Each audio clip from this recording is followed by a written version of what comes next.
So we've reached a beautiful Sunday in the year, Palm Sunday, when Jesus begins the final stage of his earthly journey.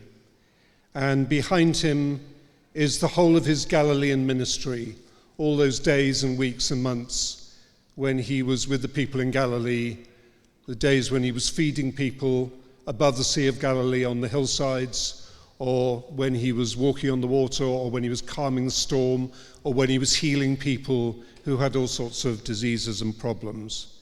And all that now is behind him, and he comes to the Mount of Olives above the city of Jerusalem, and he prepares to enter the city. And it's this amazing day of light and joy and praise as well. So it's a beautiful scene that we have in front of us, and Jesus is choosing to enter Jerusalem not like any other pilgrim on foot, but to ride into town with his disciples by his side, with palm leaves and coats spread on the road, and a large crowd singing, "Hosanna to the Son of David. Blessed is he who comes in the name of the Lord. Hosanna in the highest heaven." And it's this incredible burst of praise for all that Jesus has done. And yet, it's a day of mixed emotions because of the week that lies ahead of Jesus. So in ancient times, the Romans especially loved to stage what they called a triumph. A triumph was usually when a Roman general came into town, he'd had huge success in war, and he would ride into the city of Rome on a gleaming chariot pulled by 4 war horses, and in the parade would be his captives, all chained, walking before him, and then there would be his victorious troops who were pumped up with this kind of celebration of what they'd done, and then there'd be all the gold and the loot that they'd captured during the war would be displayed, and there would be crowds and crowds of people, and finally, to cap it all, would be the hero of the hour, the general himself, dressed in gold with a laurel wreath on his head and in his chariot, a beautiful chariot. And there would be feasting, and there'd be games, and there'd be speeches, and there'd be dinners, and there'd be the works, basically, for this person. And in modern times, I was trying to think, has there been anything like that in modern times? The only thing maybe the nearest thing to a triumph was when the Apollo astronauts came back from the moon, and a few days after they splashed down, in the Pacific, they were taken to New York City, and they were put into an open-top limousine, and they were paraded through the streets of New York, and 4 million New Yorkers and people from the surrounding states came into the city and cheered them as they went through the city, and there was a ticker-tape parade, which means all these little paper streamers are thrown out of the skyscraper windows and rained down into the streets. And there was music, and there was celebration, and again there were speeches and dinners and everything else. And there was an incredible celebration of what they had done. And in these ancient and modern triumphs, the emotions are quite simple, really. It is joy, it's celebration, it's happiness, it's about success. But by contrast, this moment in Jesus' life it's emotionally complicated. For the crowd, it's just joyous. Jesus has raised Lazarus from the dead, as Chris reminded us last week. Jesus has been anointed by a woman in the house of Mary and Martha and Lazarus. And as an anointed king, therefore, he enters Jerusalem in this kind of triumph, this kind of slightly scaled down Roman or Jewish triumph, a kind of imitation maybe of a Roman triumph. And Jesus comes as the longed-for Messiah, as the inheritor of the throne of David, the descendant of David, who is going to bring in a reign of peace and plenty. It's going to change everyone's lives, and that's the expectation of the crowd, that Jesus is going to be their king. Somehow he's going to drive out the oppressors, the Romans, and he is the one who's going to bring in this new reign. But for Jesus, it is the crisis moment of his life. We don't know what he's feeling. But maybe we can guess something of it. He knows what is coming. in this final week of his life. And this is the moment, this kind of moment of strange emotion when he enters the city and sets his course on the cross. And we can see the emotional complication in the reading, because although Jesus comes like a triumphant king riding into Jerusalem, what's he riding on?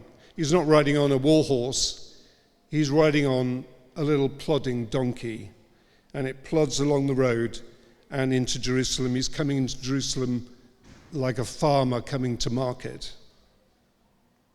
So what is Jesus saying by riding on a donkey?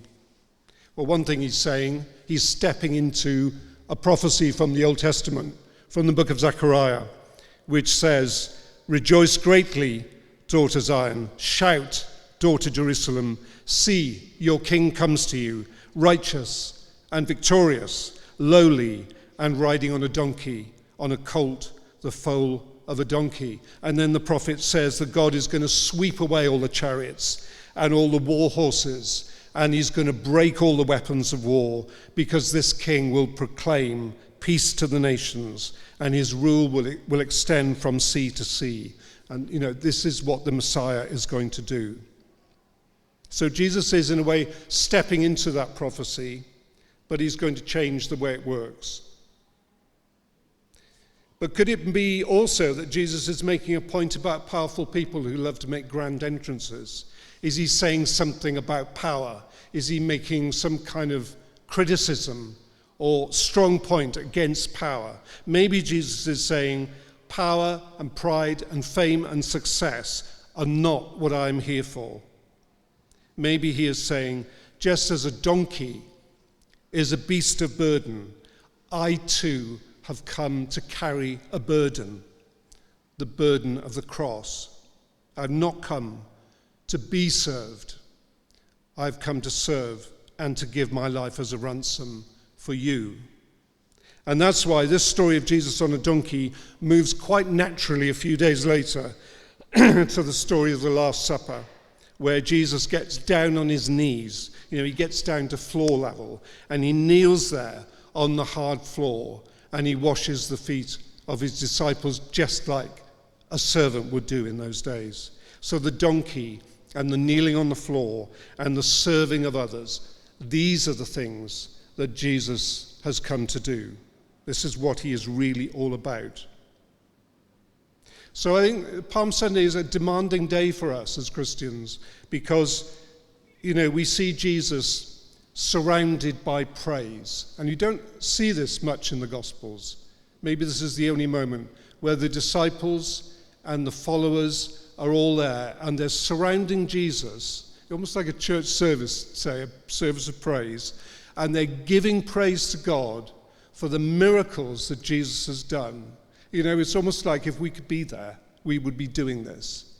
It's a wonderful, wonderful celebration of what Jesus has done in his Galilean ministry. And yet he's going to go through the gateway and into the city, and he's entering then a different world from the world of Galilee. He's entering a world of violence and control and coercion, and where he will suffer himself. So Palm Sunday's got these, as Chris said at the beginning, it's in the shadow of the cross that we see what Palm Sunday is. So our Palm Sunday reading is paired with another reading, which Kat read for us, from Paul's letter to the Philippians. And it's really well chosen because it sheds so much light on what Jesus is doing on Palm Sunday as he rides into Jerusalem like a king, but on the back of a humble donkey. And the reading is one of the most amazing pieces of writing in the whole Bible, where Paul breaks into poetry in the middle of his letter, and it's thought that he's actually nicking an ancient hymn about Jesus. He's borrowing it and adapting it in the middle of his letter. And the amazing thing about the hymn is that it tells the whole story of our salvation briefly and beautifully. And we've been learning about the Creed the last few weeks in our Lent series, and really this reading, it's like a little creed, a little early creed, beautifully put, telling us about Jesus. And it starts in heaven with God, and it ends in heaven with God, but in the middle it goes somewhere very different. So let me just remind you of the beginning of it. Jesus, being in very nature God, did not consider equality with God something to be grasped. Rather, he made himself nothing, taking the nature of a servant, being made in human likeness. So Jesus, it starts with Jesus in heaven, the Son of God, with God the Father. And then the Son of God steps down. Jesus comes into our world. He empties himself of the glory of being God. He becomes a human being. He becomes a poor man, living in a poor town, but living the life of love. And he keeps going. He keeps descending in the hymn until it tells us that he humbled himself and became obedient to death. And there, at that lowest point in Jesus' life, the hymn pushes just that bit further, and it tells us something horrible.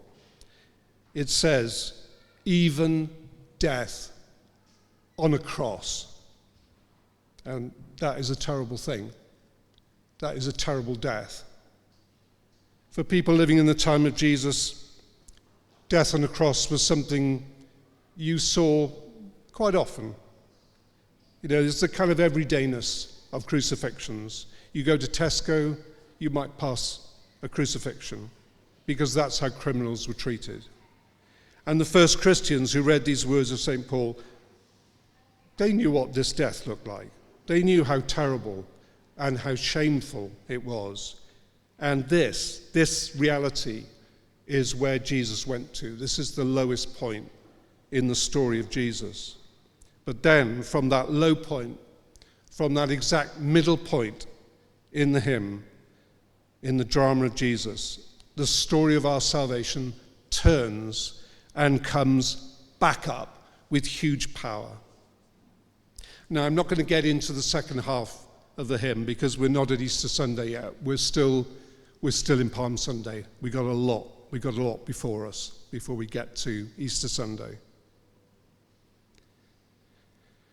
But what Jesus does by emptying himself, by living alongside us, by suffering and dying, is to gather us up, to carry us, like it says he's a servant, to bear us up, to take us up with him into a new and transformed way of life.